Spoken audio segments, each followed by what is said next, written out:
perbedaan stem cell IF dengan terapi stem cell yang dibuat dari luar itu seperti apa, Dok? Kemudian apakah IF bisa memperbaiki struktur gen? Karena teori timbulnya penyakit adalah terjadi perubahan pada struktur atau komposisi gen.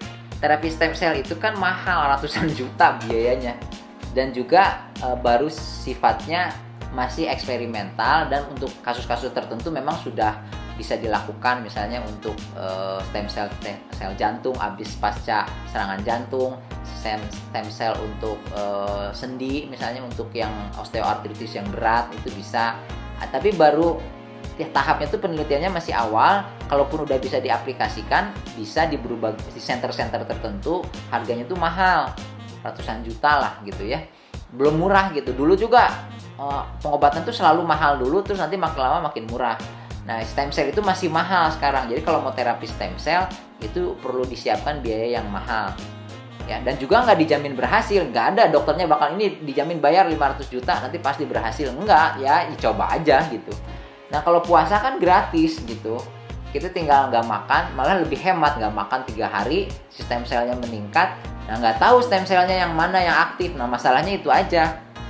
Stem cellnya bakal meningkat, aktivitas stem cell itu udah diketahui meningkat pada saat kita berpuasa prolong fasting 24, 48, 30, 72 jam. Tapi ada beberapa penelitian yang paling menonjol peningkatannya itu sel saluran cerna. Ya wajar kan, saluran cerna paling banyak istirahatnya, nggak ngapa-ngapain karena nggak ada makanan masuk.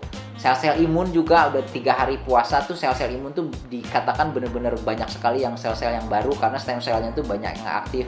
Tapi kalau misalnya liver misalnya belum ada penelitian khususnya bagaimana efek puasa terhadap sel-sel liver yang rusak. Tapi secara teori itu tuh bisa gitu. Dan nggak ada ruginya, aman-aman aja, nggak ada biaya khusus, tinggal dicoba aja dijalanin. Jadi untuk orang-orang yang punya sakit berat, saya sih sangat menyarankan melakukan level 9, dilatih gitu badannya. Itu tuh kayak yang impossible gitu ya, yang sangat sulit. Tapi sebenarnya kalau dengan latihan tuh bisa.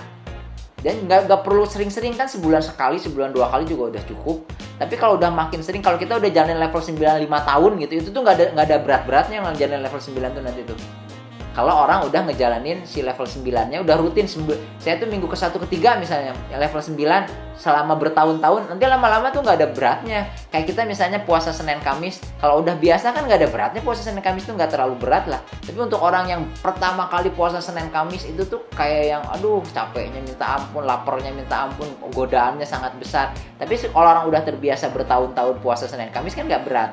Puasa Daud juga nggak berat gitu kalau udah biasa. Nah itu juga puasa level 9 juga nggak berat, tapi manfaatnya tuh sangat banyak, terutama untuk yang punya penyakit-penyakit yang berat gitu, yang mengganggu sekali gitu. Sakit kepala nggak hilang-hilang, udah ke dokter mana-mana nggak ada ketemu penyakitnya, terus sering-sering minum obat. Itu tuh mungkin dengan puasa level 9 itu stem cell-nya meningkat, sel-sel yang rusak, sel di otak yang error, yang gampang sakit kepala itu mungkin bisa digantikan. Cuman kita nggak bisa pakai target berapa lama, berapa minggu, berapa bulan, berapa tahun saya harus jalanin level 9 ini untuk dapat manfaat untuk menyembuhkan penyakit yang dideritanya tadi gitu. Itu kalau stem cell ya.